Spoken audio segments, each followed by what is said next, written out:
we've been attending this convention. I didn't attend it 1 year, but it's been covered by pro-life people for 4 years, and it is a great way of bringing the attention, on their policies, which basically shape, the policies of the nation. Well, I know that you had impact out there because I got an angry call from a hotel manager that said you guys were slipping these things under the doors of hotel rooms. So I know you had an impact, and that's the thing that you have to remember is very often you'll have people say, well, we handed out some brochures or something, but nobody came up to us and said, oh, I was a pro-abort, now I'm a pro-lifer. Well, it doesn't work that way. You cast this out there, you cast this bread on the water, and you just have to have faith that it has an impact, because I guarantee you that it does. Well, it has such a great impact, too, because this is a focused effort. You've got 13,000 to 15,000 obstetricians and gynecologists gathered in one spot, right. And we would presume about 20% of them would either be abortionists or considering doing like a level 2 type of abortion position. And you're making the abortion industry a pariah. Right. And as Dan is saying, you've got all these vendors spending millions of dollars for the attention of these OBGYNs. And who gets the most amount of attention? Pro-lifers with a handful of tracts, simple little track, standing on public street corners. So I applaud this effort. Are any of these doctors pro-life in this organization? Well, sure. Yes, they do have a pro-life membership, but they aren't really doing much. They're trying to change the organization from the inside out. Well, they've probably been shouted down so much. Well, when we were there in New Orleans, in Pennsylvania, at the ACOG convention a few years back, the APLOG, the American Pro-Life Obstetricians and Gynecologists president, came out and thanked us for being there. And what he said was very interesting. He says, it's kind of a good cop, bad cop scenario. You guys are out here with the large graphic pictures and haranguing these abortionists, and then we get to come in on the other side and say, we're the reasonable ones. Now, you don't want Troy Newman or Dan Holman standing in front of your house with a picture of an aborted baby, so you need not do abortion, nor need you support abortion. Absolutely. So these at this convention, these are people that will walk in one room in a hospital and deliver a baby and walk to another room and abort a baby, right? Right. They're paid assassins, basically. They'll give you your baby in a blue or a pink blanket, or your baby's head on a platter, however you order it. Smack them. Dan, why do some of these guys still belong to this organization if they know it's so loaded with abortionists in it? Well, they can't practice medicine, American medicine, unless they belong to this. It's a union is what it is. Yeah, that's basically it. That's right. And they set the policies, for the nation, and they may not necessarily be good for you, but they're certainly profitable for them. Right. Profit is the bottom line, of this whole organization. It absolutely is. It absolutely is. Well, thanks, Dan. Thanks for what you're doing.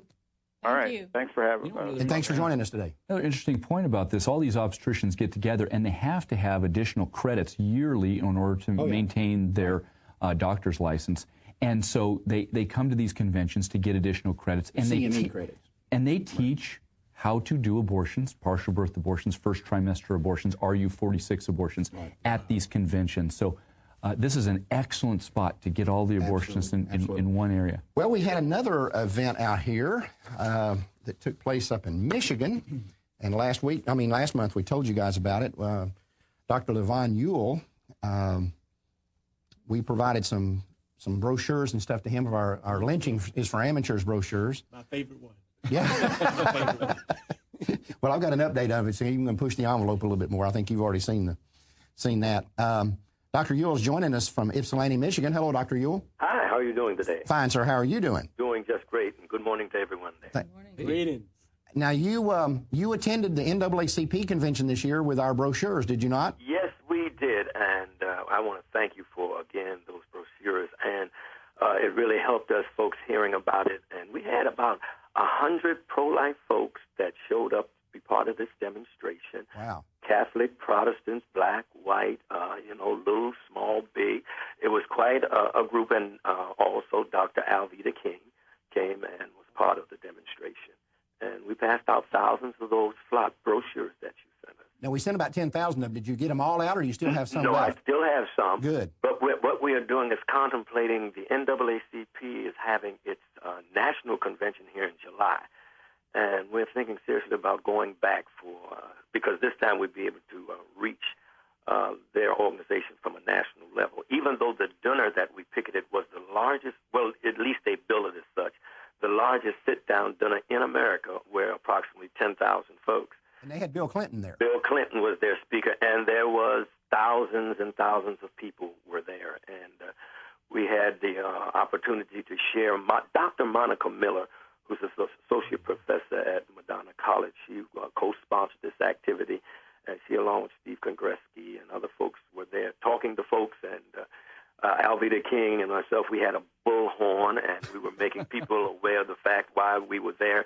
And Dr. Alveda King was just a bold soldier. She was there on that megaphone, and cars were coming by the thousands, and they had to stop at this particular intersection before they could go into the Cobo Hall. So we had them captive there, right there, for about 30 seconds or more, and she gave a good testimony of who she was and why we were there.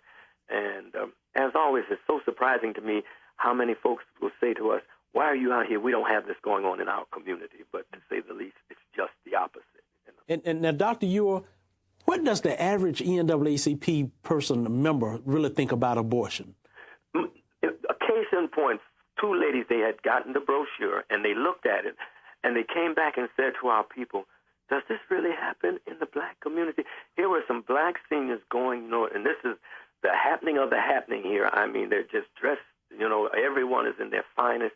And these ladies couldn't believe that this was happening in the black community. And this is one of the great deceptions. Many of our people, because regrettably of our leaders, think that this is something that happens everywhere and anywhere but in the black community.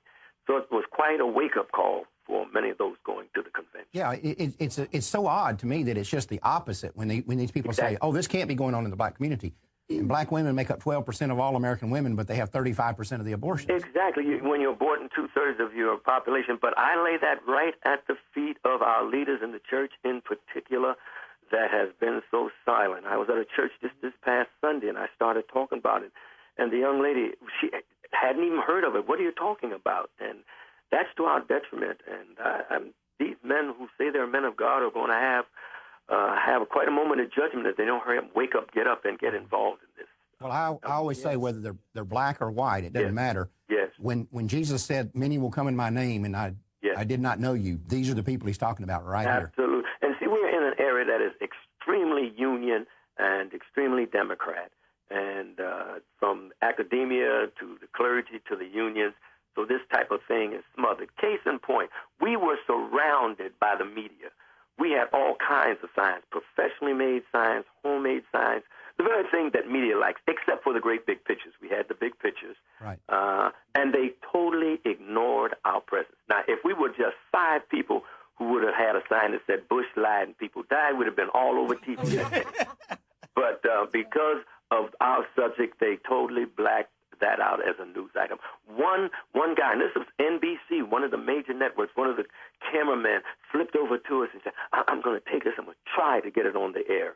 But past experience let me know I would be amazed if this is shown in the Detroit area.